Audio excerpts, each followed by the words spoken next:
মন্দিরে এলাম দেখুন মায়ের কাছে, তো মায়ের মন্দিরটা বন্ধ।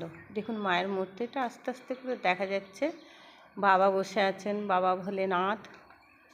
দেখুন এটা শঙ্করপুর আপনার শ্মশান। এখানে শ্মশান, এখানে দেখুন মায়ের ফুল এখানে রাখা আছে। ব্রাহ্মণ আসবে, পুজো করবে এসে, কিন্তু কখন আসবেন সেটা জানি না। দেখুন এটা হচ্ছে আপনার শঙ্করপুর শ্মশান। দেখুন চারদিকে গাছপালা চারদিকে আছে, আর পেছন দিকে আপনার শ্মশান আছে, সামনে রাস্তা আছে। এখানে মানুষের সবাই যাওয়া আসা করে, অসুবিধে নেই, যে কোনো মানুষ আসতে পারে।